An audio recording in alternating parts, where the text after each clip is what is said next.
Dido's Ghost is the sequel to Purcell's Dido and Aeneas. Aeneas has left Dido, abandoned her to her death, and has arrived in Italy, has married Lavinia, and is on the way to founding Rome, when a woman appears washed up on the shore who looks remarkably like Dido.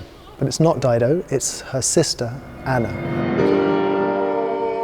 Of course, this conjures memories of nostalgia and remorse in Aeneas.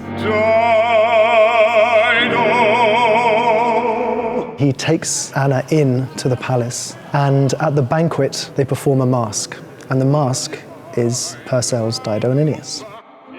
And what's remarkable is we didn't have to invent a story. It's right there in ancient writings, it's right there in Ovid. As the piece develops and as the two worlds merge, the Wallen and the Purcell really start to blend, and you see the Purcell in a completely different light.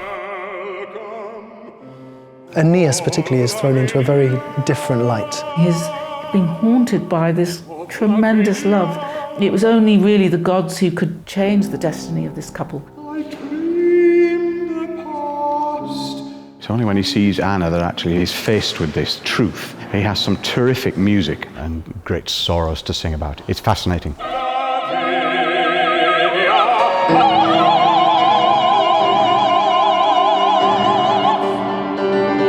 Let's have a cup of tea. Excellent. Well done, everybody. Well done. Okay, everybody know where we are and why we're here? Okay. When Anna arrives, it's disorientating and heart-wrenching, actually.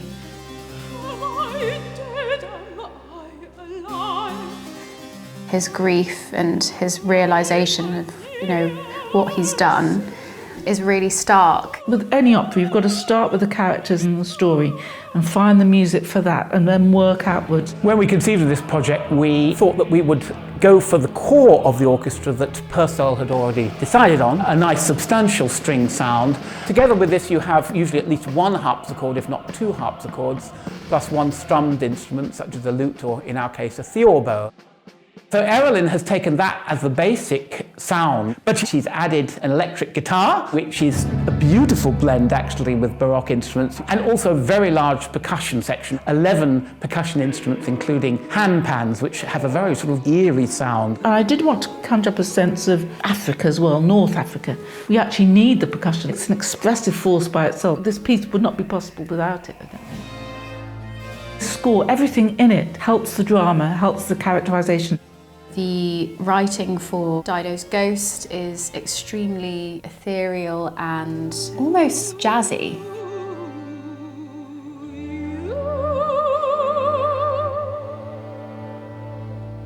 Anna's music is slightly more contemporary. All of it underpinned with nods to Purcell.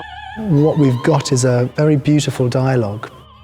But with that, of course, there are many other styles of music, from sort of Stravinskian modernism, a little bit of atonality, all the way through to even almost a rock number at one point.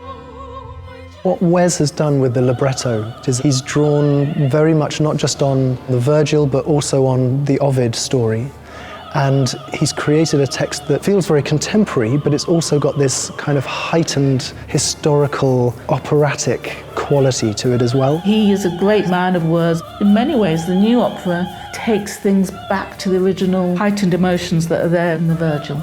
Errollyn has done the same with the music and adopted elements of the Purcell. You can sort of hear how she herself has heard Purcell over the years, how that is wound into the music.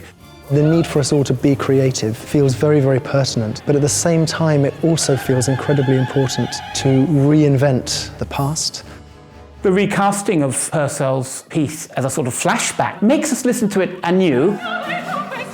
As a composer, you're always having conversation with the past. I have brought dissonance to the Purcell. I have pre-echoed the Purcell. Pure music is being purely receptive to influences around you.